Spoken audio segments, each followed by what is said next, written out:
Good morning to everyone. ये जो test series है 1000 ऑब्जेक्टिव टाइप क्वेश्चंस की, इसको मैंने CHSL, CGL और व्यापम मध्य प्रदेश के जो व्यावसायिक परीक्षा मंडल द्वारा आयोजित की जाने वाली जितनी भी परीक्षाएं, वो बोले सब इंस्पेक्टर की हो, जेल पैरी की हो, या अन्य असिस्टेंट ग्रेड 3 सब इंजीनियर, जितनी भी एग्ज़ाम में इंग्लिश आती, उन सबको ध्यान में रखते हुए मैंने इसको प्रिपेयर किया है। इस पूरी टेस्ट सीरीज के दौरान हम न केवल क्वेश्चंस के आंसर को भी की बात करेंगे, डिस्कस करेंगे, उनको मैं बहुत अच्छे से आपको एक्सप्लेन भी करूंगा, ताकि उससे रिलेटेड या उस टॉपिक से संबंधित कोई भी क्वेश्चंस अगर आगे आता है तो हमें कोई भी डिफिकल्टी नहीं हो। चूँकि आज ये पहला वीडियो है तो मैं बहुत ही कम क्वेश्चन से स्टार्ट कर रहा हूँ। अगले वीडियो से हम लगभग 15 से 20 क्वेश्चन को कवर करने की कोशिश करेंगे। चलिए, तो पहले मैं 1 मिनट के लिए वीडियो पॉज करके इन 7 क्वेश्चंस को आप पढ़िए अच्छे से और खुद से इनके आंसर्स को फाइंड आउट करने की ट्राई कीजिए। If you are able to find out at least 5 correct answer, then I must say that your study और your preparations are on right path. अगर आप 5 क्वेश्चंस के भी आउट ऑफ 7 सही आंसर सर्च कर पाते हैं, या सही विथ लॉजिक अगर सही होते हैं, तो इसका मतलब आपकी स्टडी जो है वो सही डायरेक्शन में जा रही है। चलिए, इन 7 क्वेश्चंस में से अब मैं क्वेश्चन 1 बाय 1 डिस्कस करेंगे और साथ में एक्सप्लेन भी करूंगा। तो पहला क्वेश्चन है, one who walks in sleep, sleeper, eloquent, somnambulist और इनसोम्निया। तो दोस्तों, before we discuss the questions answers of these questions, एक चीज़ हमेशा याद रखिए, आंसर देने के कई तरीके होते हैं। खासकर जब हम MCQs की बात करते हैं, मल्टीपल चॉइस क्वेश्चंस की बात करते हैं, तो पहला तरीका तो ये होता है कि चूंकि हमें आंसर मालूम है तो directly we just go to that answer. लेकिन कई बार हम अगर कंफ्यूज होते हैं, हमें आंसर नहीं मालूम, तो एलिमिनेशन एक जो है मेथड है वो बहुत इंपॉर्टेंट हो जाता है। एलिमिनेशन मेथड माने होता है पहले गलत आंसर्स को आप हटाइए। जब तक आप गलत आंसर्स को नहीं हटाएंगे तब तक आप कंफ्यूज होते रहेंगे। इन्हीं 2-3 पैटर्न्स को यूज करते हुए हम इन 7 क्वेश्चंस के आंसर को फाइंड आउट करने की कोशिश करेंगे। चलिए, अब मैं एक्सप्लेनेशन शुरू करता हूँ। साथ ही साथ आपसे मैं रिक्वेस्ट करूंगा कि आप नोट डाउन करते चलिए कुछ चीज़ें जो आपको आगे आने वाले MCQs में बहुत ज़्यादा बेनिफिशियल होंगी। चलिए, पहला क्वेश्चन है, one who walks in sleep. इसका सही आंसर है सोमनम्बुलिस्ट। देखिए, ये आंसर तो आपको भी बहुत हो सकता है आप में से कुछ लोगों को आता हो, लेकिन चूंकि ये वोकेब और वन वर्ड से संबंधित क्वेश्चन है तो मैं इससे संबंधित आपको कुछ चीज़ें और बताना चाहूँगा। और वो चीज़ें ये हैं, देखिए, सोमनम्बुलिस्ट माने होता है one who walks in sleep. तो हम इसको तोड़ते हैं। एक्चुअली सोमनम्बुलिस्ट में एक बहुत इंपॉर्टेंट रूट है सोमनस। सोमनस मीन्स होता है स्लीप। ध्यान रखिए, सोमनम मीन्स क्या होता है? स्लीप। और एक और रूट है एक्चुअली एम्बलिस्ट। एम्बलिस्ट माने होता है वॉकर या वॉक करना। इससे संबंधित मीनिंग या वन वर्ड हम आगे डिस्कस करेंगे, लेकिन आज हम बात करेंगे सोमनस से। तो एक तो सोमनम्बुलिस्ट हो गया। अब मैं सोमनम से संबंधित 3 मीनिंग और लिख रहा हूं। देखिए, एक सोमनम्बुलिस्ट हो गया, दूसरा somniloquist, somniferous, and the last one is insomnia. देखिए, सब में कहीं ना कहीं अगर हम देखें तो सोमन वर्ड कॉमन है। इसका मतलब इनमें कहीं ना कहीं नींद या स्लीप से संबंधित मीनिंग है। तो सोमनम लॉकिस्ट जो होता है, लॉकी मान होता है बोलना, और IST जो है वो नाउन सफिक्स होता है, किसी चीज़ को करने वाला या उसका एक्सपर्ट दर्शाते हैं, जैसे साइंटिस्ट, बायोलॉजिस्ट। उसी प्रकार से सोमनीलॉकिस्ट में IST यानी एक someone who talks in sleep, talks in sleep. Okay, the third one ferrous. Ferrous माने होता है टू स्प्रेड, फैलाना या जिसको प्रसारित करना। तो नींद यानी दैट इंड्यूसेस या कॉजेस स्लीप, जो नींद फैलाए या नींद लाने वाला। कभी कभी कुछ लेक्चर्स भी होते हैं जिनको सुनकर नींद आने लगती है, हमारे बहुत बोरिंग होते हैं, डल होते हैं, तो उसको भी हम सोमनीफेरस कहेंगे। इनसोम्निया, देखिए, इन जो है वो एक अपोजिट प्रीफिक्स होता है। तो ये इनसोम्निया जो है वो जो काम करता है वो एक्चुअली स्लीप लेसनेस, यानी जिसको हम हिंदी में बात करें अनिंद्रा। ध्यान रखो। ओके, तो इनसोम्निया मीन्स स्लीप। इन सारे के सारे चार वर्ड में सोमनम वर्ड का यूज हुआ है। सोमनस माने होता है स्लीप, तो somnambulist means one who walks in sleep, somnambulist means talks in sleep, somniferous that causes sleep, and insomnia मतलब स्लीपनेसनेस। अब आते हैं हम क्वेश्चन नंबर 2 पे। He is blank older than he looks. इसमें 4 विकल्प दिए थे मैंने, एन, द, मोर और मच। आंसर मच है, लेकिन बाकी 3 क्यों नहीं है उनको भी समझ लेते। ओल्डर के हिसाब से एन लगना चाहिए, लेकिन चूंकि एन एक एडजेक्टिव है और एडजेक्टिव के बाद कोई नाउन नहीं है, अकेले एडजेक्टिव में कभी भी आर्टिकल का यूज नहीं होता, इसलिए एन और द ओमिट हो जाते हैं। अब हमारे पास बचता है मच और मोर। दो, अगर हम आपने पहले क्वेश्चन देखे होंगे तो 2 विकल्प और थे, मच और मोर।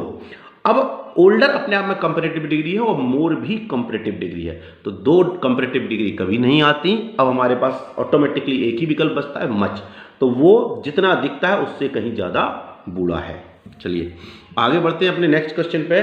आई am looking forward to him. हमारे पास 4 जो विकल्प थे इसके वो थे मीट, मैट, मीटिंग और नन ऑफ दीज। तो ध्यान रखो, सिंपल सी थ्योरी ये कहती है कि टू के बाद, जनरल थ्योरी जो है, टू के बाद भी फर्स्ट आता है। I want to meet him, लेकिन याद रखिए कुछ वर्ब ऐसी होती हैं जिसमें वर्ब या फ्रेज ऐसे होते हैं जिसके साथ टू लगने पर हमेशा जीरंड आता है। और दोस्तों जीरंड क्या होता है? वर्ब की आईएनजी फॉर्म होती है। अब वो वर्ब कौन कौन सी होती हैं जहां टू के बाद जीरंड आता है? एक तो लुकिंग फॉरवर्ड हो गया, विथ अ व्यू टू, इसमें भी हमेशा बी प्लस आईएनजी आएगा। Is, am, are plus used to, इनमें भी बी प्लस आईएनजी आएगा, ध्यान रखिएगा। Is, am, are plus used to plus be plus ING plus accustomed to plus be plus ING, यानी इन सब के बाद भले टू लगा है लेकिन इनको नोट डाउन कर लीजिए, इनके बाद हमेशा जीरंड आता है। जीरंड मतलब इसको वर्बल नाउन बोलते हैं या वी प्लस आईएनजी, एक सिंपल सी भाषा में समझ लेते हैं। चलिए अब हम बात करते हैं क्वेश्चन नंबर 4 की। So walk carefully लेस्ट you slip, आराम से चलो स्लिप हो जाओगे। तो अपने पास 4 विकल्प थे। पहला विकल्प था बिल, दूसरा बोट, तीसरा कैन और चौथा शुड। अब इसका सही आंसर शुड है, लेकिन बाकी 3 क्यों गलत हैं? उसका कारण है ये लेस्ट वर्ड। तो लेस्ट के बारे में दोस्तों 2 चीजें बहुत अच्छे से ध्यान रखिए। लेस्ट के बाद जो भी वाक्य आएगा, कोई भी वाक्य आए, पहली चीज तो वो कभी भी निगेटिव नहीं होता, कारण अभी बताता हूं आपको। दूसरा, लेस्ट के बाद जो भी वाक्य आए उसमें शुड का ही, शुड मॉडल वर्ब का यूज होता है, ध्यान रखिएगा। कारण दोनों जो मैंने आपको फैक्ट रखे हैं उनका कारण समझिए। लेस्ट के साथ नकारात्मक वाक्य कभी इसलिए नहीं आता क्योंकि लेस्ट का अर्थ ही नकारात्मक होता है। लेस्ट का हिंदी अर्थ होता है कहीं ऐसा ना हो, आराम से चलो, कहीं ऐसा ना हो कि गिर जाओ, कहीं ऐसा ना हो कि गिर जाओ। और शुड, अब शुड आने के कारण भी यही है कि जब भी हम जब आपने अगर थोड़ा सा भी ट्रांसलेशन पढ़ा होगा तो जब भी आ, ऊ, आदि शब्दों पर हिंदी वाक्य में खत्म होते हैं तो उनमें शुड का यूज होता है। जैसे मैं जाऊं, शुड आई लीव, मैं एक बात बताऊं, शुड आई टेल समथिंग, या शुड आई टेल, या should I leave now, should be inform him, क्या हम उसको सूचना दे दें। तो इस प्रकार के वाक्य होते हैं, इसमें भी वही अर्थ निकल रहा है। वो केयरफुली, आराम से चलो, कहीं ऐसा ना हो कि तुम स्लिप हो जाओ, इसलिए शुड का यूज होगा। कैन, विल और वुड का यूज नहीं होगा। Okay, now move the two the fifth question. Hemant me yesterday, correct answer है इन्फॉर्म्ड। हम डाउट में हो सकते थे हैज इन्फॉर्म्ड से या हैड इन्फॉर्म्ड से। देखिए विल तो आएगा नहीं क्योंकि यस्टरडे मतलब पुरानी बात हो रही है, लेकिन कई बार मैं देखिए हमेशा जोर देता हूं कि कोशिश ये करो कि जब भी हम अंग्रेजी पढ़ें तो हिंदी को जरा दूर रखें, उससे हिंदी में अर्थ निकालने की कोशिश कम से कम करें। उसका कारण ये बात बिल्कुल एग्जैक्ट एग्जांपल है उस चीज़ का। हेमंत ने मुझे इस बारे में कल सूचना दी थी, तो ऐसा लग रहा है कि परफेक्ट टेंस होना चाहिए प्रेजेंट परफेक्ट या पास्ट परफेक्ट, लेकिन ऐसा नहीं है। याद रखो ये बहुत बेसिक रूल है इंग्लिश का कि यस्टरडे हो लास्ट डे, मंथ या द अदर डे, एगो। यदि वाक्य के लास्ट में ये लगे हुए हैं तो ये जो सेंटेंस है वो हमेशा पास्ट इंडेफिनिट में जाएगा। और पास्ट इंडेफिनिट का रूल होता है subject plus V second, affirmative का रूल ये होता है, इसीलिए यहाँ इनफॉर्म सेकेंड फॉर्म है और सही चीज़ है। चलिए अगला क्वेश्चन है, the dog found blank in a cage. तो 4 विकल्प थे अपने पास, herself, himself, themself और इट सेल्फ। फिर वही मैं एलिमिनेशन मेथड अपनाता हूँ। देम सेल्फ इसलिए गलत हो गया कि वो एक्चुअली ये रिफ्लेक्सिव नाउन है, ध्यान रखिएगा, ये सब की सब चारों रिफ्लेक्सिव नाउन है, प्रोनाउन है। अब रिफ्लेक्सिव प्रोनाउन में देम सेल्फ जो है वो बहुवचन का बनता है, इसलिए बाहर हो गया। हर सेल्फ फीमेल के लिए होता है, वो बाहर हो गया। अब हमारा जो डाउट है वो स्टार्ट होता है कि कुत्ता तो मेल है तो हिमसेल्फ क्यों नहीं। ध्यान रखिए, अगर डॉग मेल है तो डॉग के लिए हिमसेल्फ यूज हो सकता है, लेकिन हमेशा ध्यान रखिए दोस्तों, हिमसेल्फ इसलिए गलत है कि अंग्रेजी में जो भी एनिमल है और अगर वो सिंगुलर है, डॉग, काउ, इनको हम भले ये मेल और फीमेल जेंडर में हम क्लासीफाई करते हैं, लेकिन जब प्रोनाउन की बात आती है तो डॉग के लिए इट यूज होता है और इट का रिफ्लेक्सिव इट सेल्फ होता है, ना कि हिमसेल्फ, इसलिए itself is the correct answer. चलिए अगला लास्ट क्वेश्चन आज का, we never quarrel blank each other such a small matter. बहुत इंटरेस्टिंग है, हम में से कई लोग इसमें आपने आंसर दिया होगा विथ और ऑन या विथ और फॉर, लेकिन याद रखिए जब क्वारल बहुत इंपॉर्टेंट वर्ब है, ध्यान रखिए, क्वारल के बारे में समझिए, क्वारल विथ और ओवर या अबाउट। अब ये क्या मतलब है, तो देखिए विथ तो चारों में विकल्प था, तो एक तो ये बात तो है कि जब विथ संबंध, जब हम किसी से झगड़ते हैं, किसी संबंध किसी से भी झगड़ते हैं तो वहां विथ आता है, लेकिन किसी चीज के लिए, जिस चीज के लिए भी झगड़ रहे हो, विथ समथिंग, ठीक, किसी भी चीज के लिए झगड़ रहे हो तो ओवर या अबाउट आता है, ऑन या फॉर नहीं आता।